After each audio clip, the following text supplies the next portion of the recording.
It's On The Ledge podcast with your host, Jane Perrone. Yes, that's me, and it's episode 80.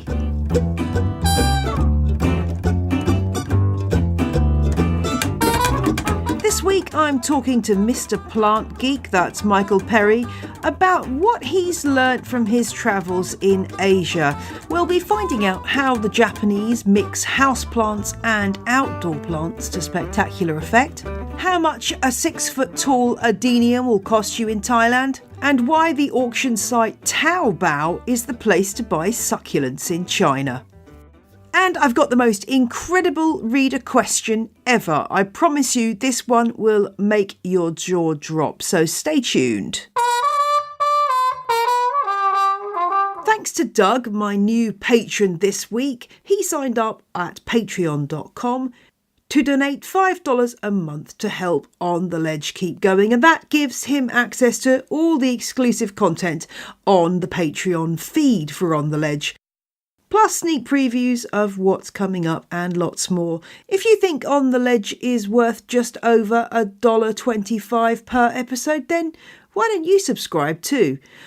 Check out my show notes for details on how to do that. And if you're not up for a regular commitment, then you can always give a donation via ko-fi.com. Yes, you can buy me a coffee. Again, all the details in the website's show notes at janeperrone.com. I'm going to be jazzing up my Patreon in the coming weeks because I've got a new target to reach, which is raising some cash for setting up my new podcasting studio, which I told you about last week. So if there's any particular kind of reward you'd like to see offered on my Patreon feed, then do let me know. And coming up soon, I'll be talking to a Hoya expert and an African violet expert. So if you've got any questions about those specific plants that you would like answered in the show, then just let me know. It's at Jane Perrone on Twitter, j.l.perrone at Instagram, and you can just leave a message on my website. Let me know exactly what you want me to ask these experts, and it shall be done.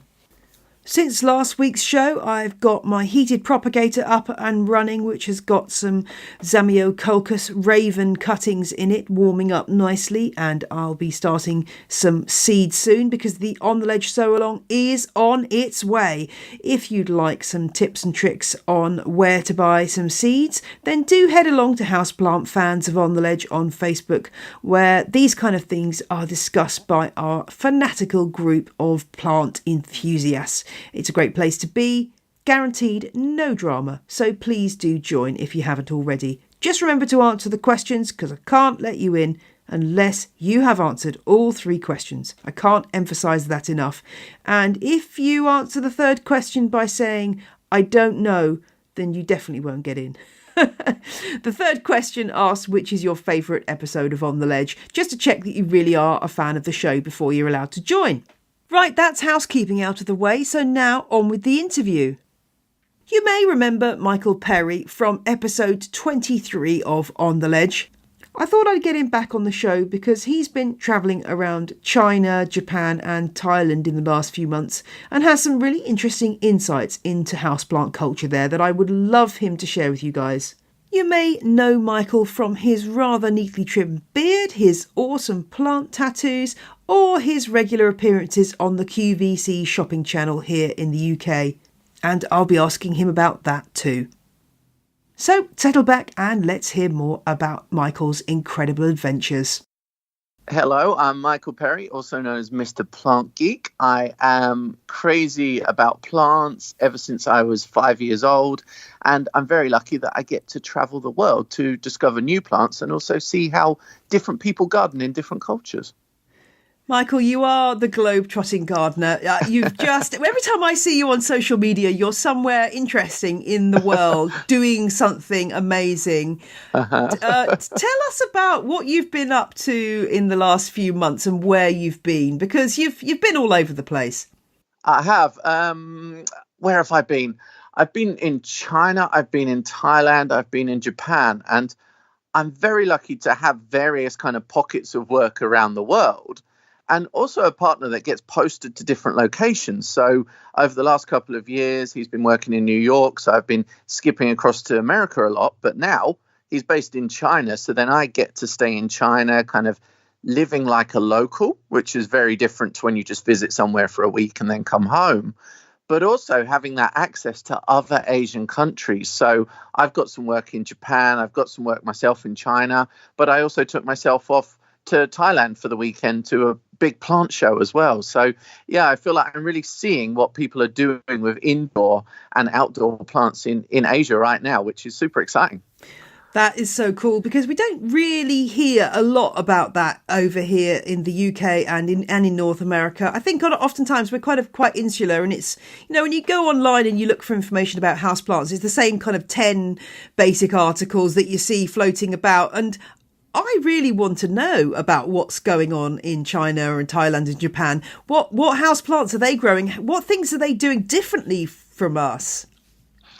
They seem to really appreciate plants, and you can tell that they've always incorporated plants into their indoor planting style.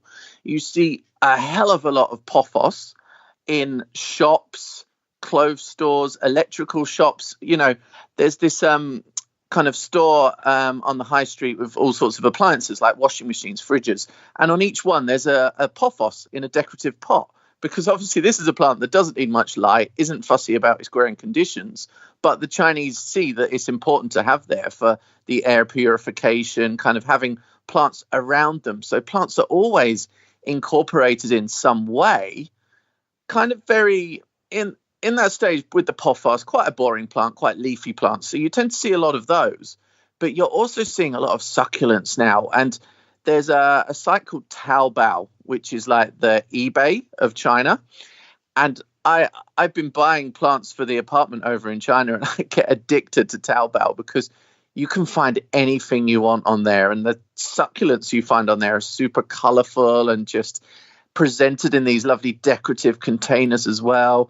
I have to say, looking on Taobao, I see much more interesting decorative pots for plants than I do in Europe. And they seem to be a lot better value as well, because I guess in some ways you're getting them direct from the source. So I've been buying these lovely geometric containers, lovely kind of desktop planters as well. One other thing that's brilliant in China, especially in Shenzhen city, is there's a shop called It's a Wonderful Life. And this is a shop that is geared to kids, and it has this kind of kiddie play area. It's kind of decorated like a forest, and it has these beautiful little wooden toys of all different types, small ones, big ones, but it has a section of plants, and it's a section of plants that are decorated and kind of presented in these wooden toys. So this is a plant shop geared towards kids, which is incredible, because I can send you some pictures afterwards. There's a pencil holder, which is a little frog made of wood, which is absolutely beautiful. And it's got a space for a plant in the top. So they're selling this with a Haworthia ready for the kids' bedroom to go on their desk to help them study, encourage them. And they're really incorporating plants in the toys for kids, which is brilliant. And they've got fairy gardens as well. I actually brought back a bunch of them as presents for some of my friends here in Europe. So I brought back about 10 miniature plants, which only cost about £1.50 each. And they're in these tiny self-watering containers, tiny, tiny cactus. And they're just beautiful. And I brought them all the way from China via Poland to UK. So are there any kind of spiritual associations with certain plants? Over here, we're always seeing, lucky bamboo and things.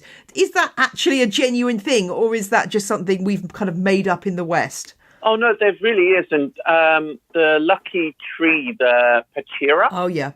The one that's often got the plaited stem. You will see that a lot of times in people's apartments, and they bought that because it is good luck, so that tends to be the kind of money tree equivalent that they use. But also they have a real kind of respect for plants that we are only just kind of gaining here, I believe, because like I said, the pothos is often in these different stores.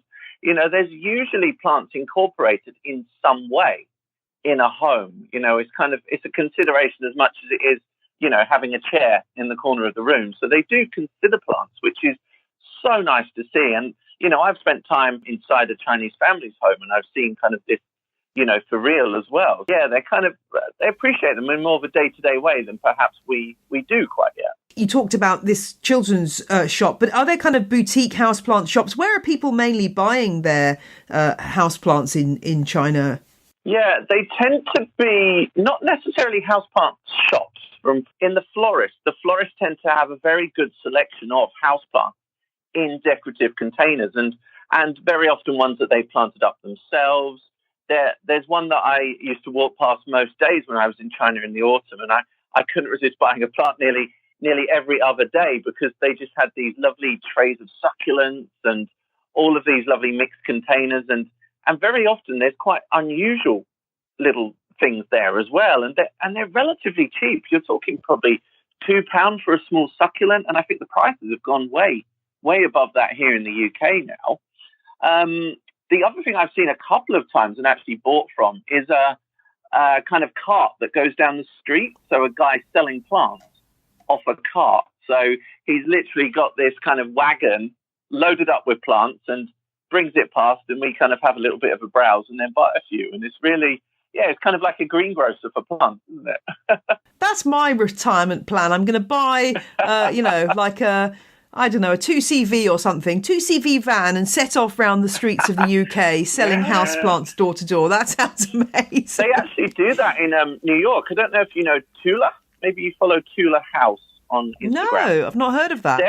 A really great plant shop in Brooklyn, and they, during the summer, have a kind of van that they open the side of.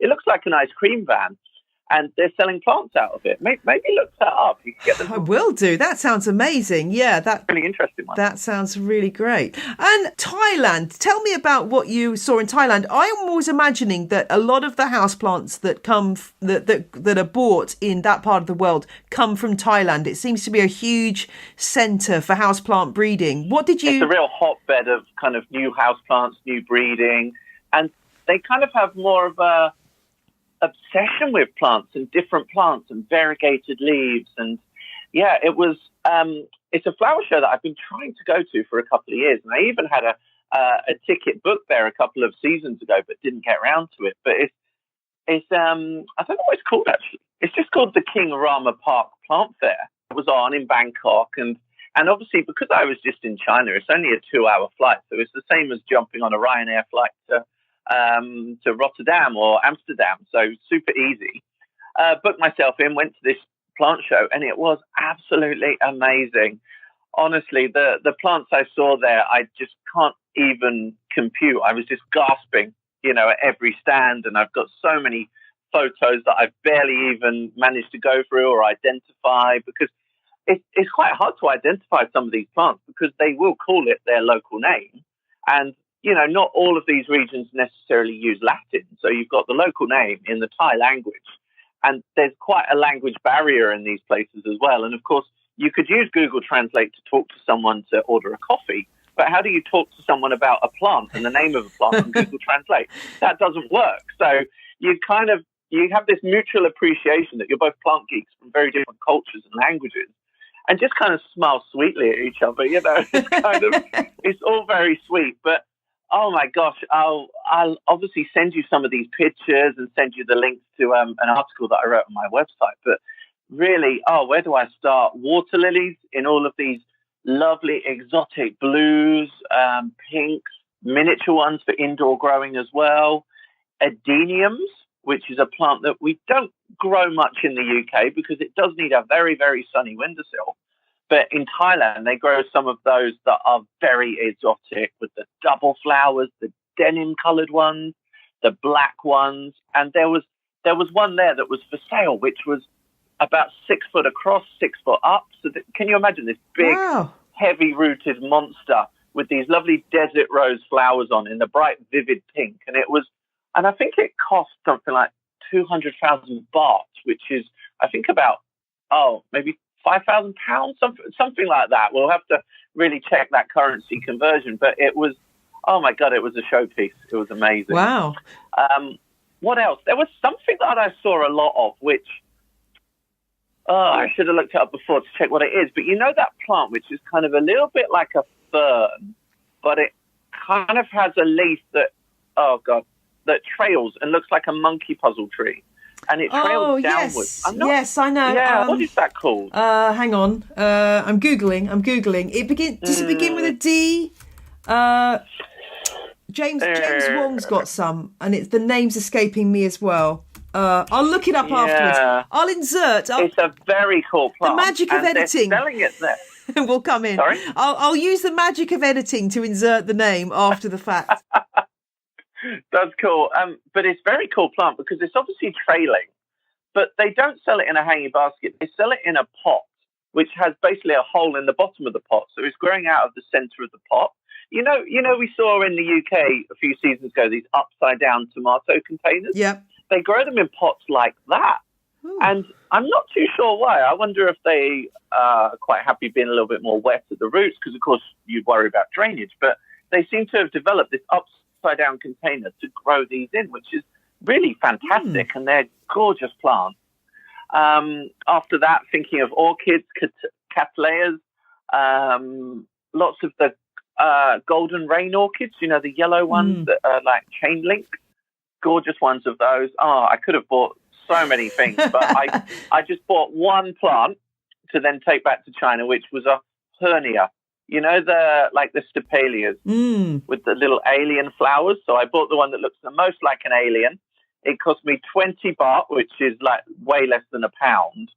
And I snuck it in my luggage and brought that back to China. So that was then potted up and joined the other 50 houseplants, which my partner is looking after for the next couple of months. And I'm sending him regular instructions on what to do. And he's doing quite well so far. Oh, that's excellent. And were there any, we're all obsessed with monsteras and philodendrons. Were there any sort of different monsteras that you saw there? Because I occasionally, I follow some Thai Instagram people, and there seem to be, many monstera Thai constellations. Was there anything else new that you saw in that line of aroids? Well, not so many monsters, but there was a lot of aroids around. I mean, there was a lot of foliage, but foliage was kind of, occasional stalls. There was perhaps one in 20 of the stalls was pure foliage, but they're really looking at flowers in lots of different ways. And what they did have in foliage was the cadeums, crotons. And I've never said this one out loud before. Aglaonema? I always say Aglaonema. Yeah. I don't know if that's right. I've never said that out loud. And these were incredible. And they actually had almost, I think it was a mini flower show at the back of the plant market where people were showing their brand new breeds of cadeums and Aglaonomeas and also caladiums as well. And of course, these are super colourful, and they've got very, very new varieties with multicolored foliage, and it was really fantastic. It sounds like a dream scenario. I know. There was also lots of euphorbia. What's the one that has the big flower? Millii? Euphorbia millet, the really spiny one. Yeah, and they've selected those to have less spines but bigger flowers and in different colours. So it almost ends up looking like some busy lizzie. It's really amazing, and so many different types there. Honestly, there was so much stuff there. Cactus, succulents, some very, very tiny cactus that were in tiny containers, and they were almost like in miniature. And I remember these very delicate plant labels that were written in the tiniest text as well. And I will show you a lot of these pictures because it really was the ultimate experience for a houseplant lover. It really was. But was it a bit torturous, though, because you knew you couldn't actually have it all? You had to limit your purchases to one. I know. So, like in China, where I knew I could take the plants back to the apartment and grow them, and that was fine, I was then buying plants all the time, ordering off Taobao, buying from the local florists. But in Thailand, I knew that it would be difficult to buy anything, so I kind of switched my mind off to the fact that I might buy anything. So, yeah, obviously I'm very sad I didn't get it, but I behaved myself. Otherwise it would have been a nightmare. But I've got that one little plant that I brought back, the hernia. So hopefully that will give me a flower in the next year or so.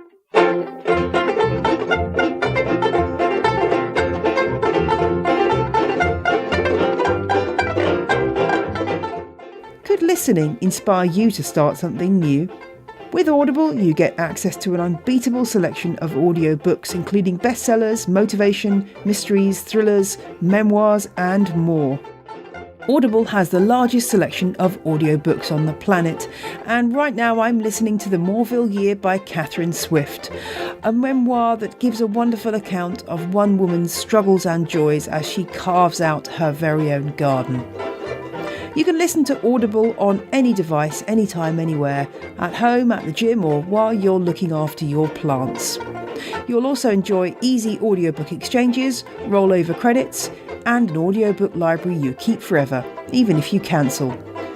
So, for your 30-day free trial, go to audible.com/ontheledge or text On The Ledge to 500 500 and listen for a change. Audible, the most inspiring minds, the most compelling stories, the best place to listen. Get started with your 30-day trial by going to audible.com/On The Ledge or text On The Ledge to 500 500 and listen for a change.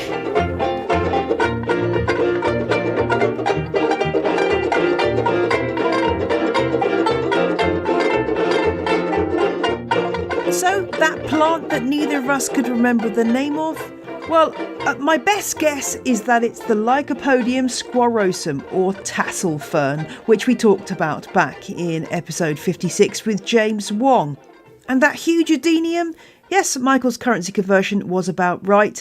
200,000 Thai baht equals about £4,800. That's $6,300. Well done, Michael.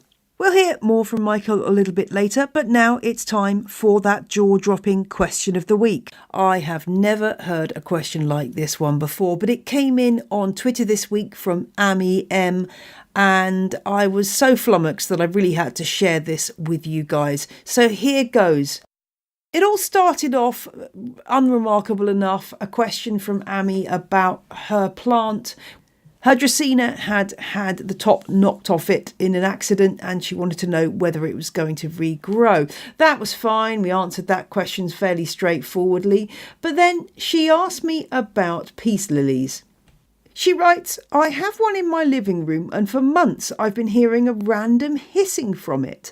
I have a small one upstairs now, and the same thing. Did you ever experience that? And I responded, well, that's a new one on me. I can only imagine it's something living in your plant.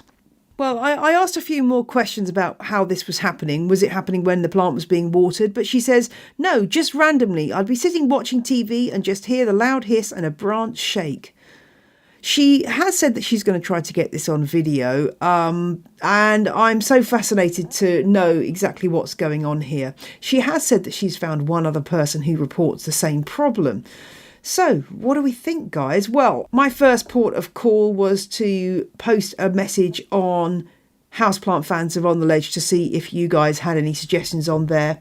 And you had loads of suggestions from a snake, a gas leak, a radiator pipe burst, hearing aid on the blink. Mary reported that she had a colocasia that made a putt-putting noise when she watered it. Maybe something to do with watering the plant or the soil. Yeah, lots of people reporting that when you water plants, particularly with those with a lot of pumice or similar in the soil, that they make some kind of noise, but not necessarily a hissing sound. And Aeneas reported that she had a plant that hissed at her once, and it turned out there was a small snake in the bottom container part of the self-watering pot. And Alyssa told me that she had a thyme plant that spent the summer outdoors, and when she brought it in, the cat would sit on top of it and inspect it for hours after I'd water it.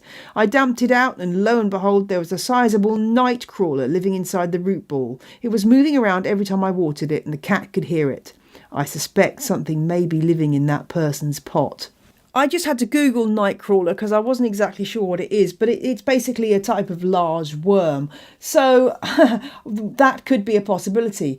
If you've got any suggestions for Amy, or indeed if you have a spathiphyllum that likes to hiss at you and shake its branches, I would love to hear from you and help Amy solve this problem.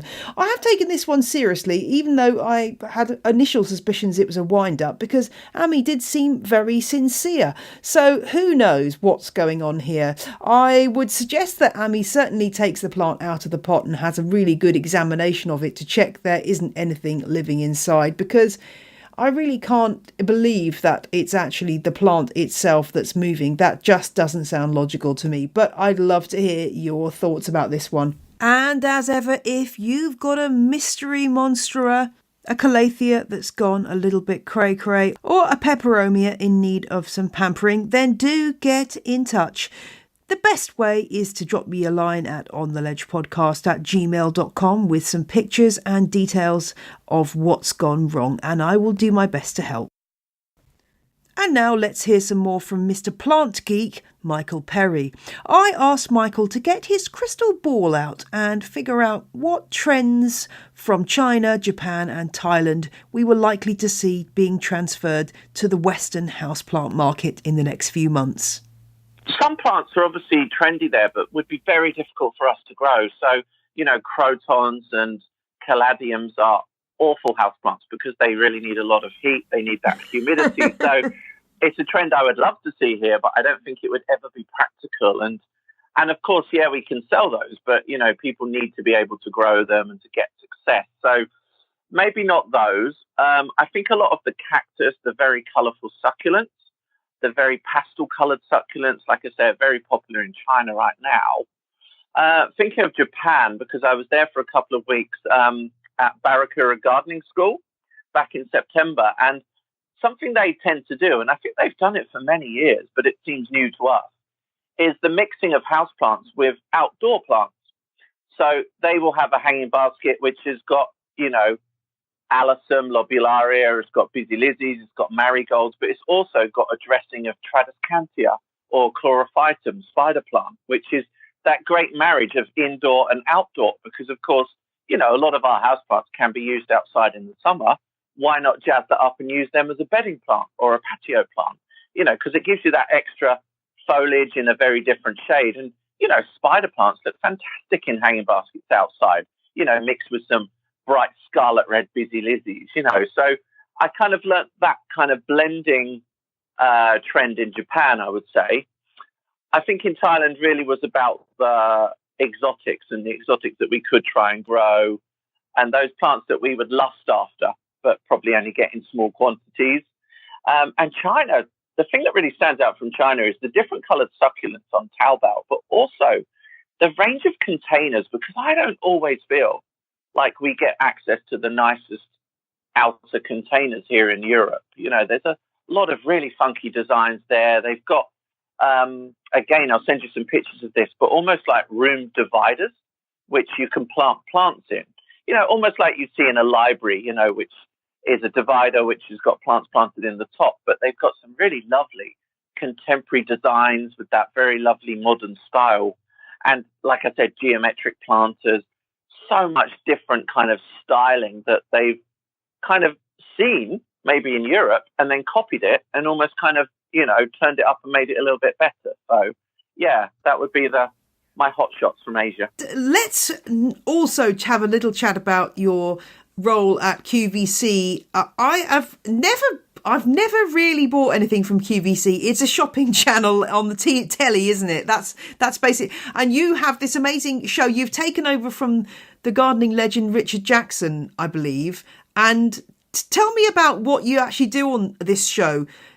Presumably it's more than just saying, here's a pot, it's $5.99. Presumably you're actually offering gardening tips and info. How does it work? And what's your kind of audience like?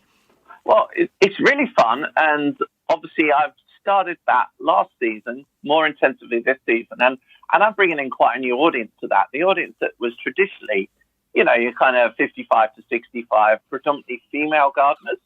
But we're bringing in a very new audience with a range of interesting products and a bit of extra kind of how-to as well. So when you think of the concept of QVC, some people might think it's a little bit cheesy, but what it actually gives you is an opportunity to sell a specialist plant with 4 minutes of live narrative or even more, which is a lot more than you get in the garden centre off the label. So we can really explain the plant, talk about where it could be used, maybe give you a bit of a story, the history behind it. Also give you those first-hand tips for getting the best out of the plant. And of course, the show is, neatly curated with customer favorites, brand new items. tools as well. So tools that can help make gardening easier, garden decorations, kind of garden jewelry, which may or may not be to your taste. But of course, everyone gardens in a very different way. Some people say to me sometimes, it's like, oh my God, those things you had on at the weekend were awful. But like, I can appreciate, and I appreciate I don't have to like everything that I'm selling, because I appreciate that my style might be different to a viewer's style, or Totally. So it's very so I'm kind of mature enough to realize that. And we're also trying to add more and more gardening tips to make it a more rounded show. But of course, at the end of the day, it is a selling show. So that editorial is then still geared to recommending a product to you. But of course, that product is something that would make gardening easier for you, or something that we would recommend. Have you ever been walking down, High Street somewhere in the UK and had someone go, "It's Michael Perry! Oh my God!"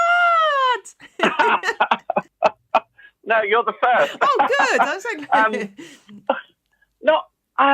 maybe a couple of times, but to be honest, in the UK, I really noticed that people are always very kind of shy, reserved. They're probably more likely to send you a message afterwards and say, "Oh, I saw you in Tesco today," in a kind of semi-stalky way. But I always noticed the difference in America, because I did a couple of seasons on HSN TV channel there. And when I went along to trade show in the summer, everyone was like, you're the guy off Doodah. And they kind of run up to me and talk to me. And I don't think I got recognized more in America, but people were just more upfront about it and more confident to say hello. Do you know what I mean? Yep. So it's kind of, that's the difference. But, it's a very, there's a lot of stuff that happens on QVC. It's a very transactional show. Whether you then meet someone in the street that recognizes you from it, to me, it's quite a slim chance, But yeah, I don't know. And I guess it's not an avenue that I've ever really thought about, but that's interesting that, that's another avenue where people are buying plants. So, going back to what you were saying about Taobao and eBay, that's really come forward as a way that people buy plants. Also things like Etsy. It's constantly changing, isn't it? The way that people are getting hold of plants these days is evolving, and it really does impact on the kind of things that people are looking for. We now know what is happening in Thailand to some extent through social media. And so people are saying, yes, I want that unusual Chinese evergreen. I want that unusual monstera, and I'm going to do everything I can to get hold of it. Whereas I think in the past we were kind of in the hands of the growers, kind of saying, you're going to have this, which can only be a good thing, although it is deeply frustrating for those of us who then desperately want that, that Aglaonema with the camouflage type variegation called Pictum. Everyone wants that, and where do you get it? You can't get it. So yes, it can be frustrating. But I think at the end, that kind of pressure coming from UK and other growers will force nurseries to actually sort of start propagating these things. I guess the problem happens when, something becomes really trendy, like the Chinese money plant, and then nurseries spend a long time propagating it, and then the market's flooded, as it kind of is now with that plant. Everywhere the price has dropped. I guess you get that with all types of plants from time to time, but it is. But you go to some trade shows the same as I do, and it's great to see at those trade shows that they really have picked up on the trends. Maybe a little bit too late for some, but, you'd see with these, there's a couple of great suppliers I know, like Profit Plant. I don't know if you've ever seen them. They're a great wholesaler, and they've got some amazingly new houseplants. And it was with them that I first saw the raindrop peperamia as well, the kind of bigger brother of the pancake plant. And it's just, it's brilliant that they've really got their finger on the pulse of some of that stuff and responding to the market. Is there anything else exciting you've got coming up that you want to tell us about? Oh, loads of things all the time. I've got a really, really packed diary, which I've just been looking at in the last few minutes. It was packed all the way up to May. So, got some really cool projects going on. One that I might chat to you about soon, actually, but off air. Intriguing. And, just kind of really continuing to be an ambassador for plants and gardening, and just getting people to have a go and not be scared of plants. And even if you experiment with a plant and it dies or it goes a little bit wrong, then it's not always about you. You know, people always take it very personally, but plants are living creatures. You know, they're not necessarily going to perform the way that we want them to. So just be patient with yourself and just have fun with it. And no one out there is judging you, so don't worry about it. Yeah, I think we're very harsh on ourselves when things go wrong. But, you know, really, I think most people are just, a lot of people are impressed if you can keep a plant alive for, a month. You know, it's one of those things where you've got to kind of give yourself a break sometimes and say, okay, it's gone wrong. But I do find it strange, the way that people word looking after houseplants as keeping them alive. But that already to me is a very negative way of approaching it. Like keeping it alive, it's like this kind of desperate kind of, oh my gosh. But actually just kind of like helping it to live or kind of caring for it would be a much calmer way of approaching it, you know? I don't know. Yeah, it's not a battle. I hear you. Yeah, I hear you. Exactly, yeah. It always feels like, oh my gosh, it's the end of the world, it's going to die. You know, but actually just relax.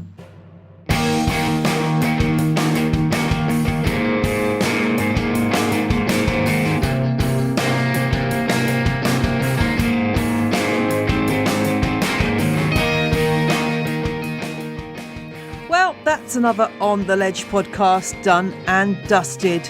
I'll be back next Friday with more fun and frolics in the world of houseplanty stuff. I hope you enjoyed this week's show, and if you did, why not think about telling a friend about On the Ledge, or maybe leaving me a review on your pod app of choice. Whatever this week brings, I hope that all of your peace lilies remain peaceful and no hissing is involved. Take care, guys. Bye.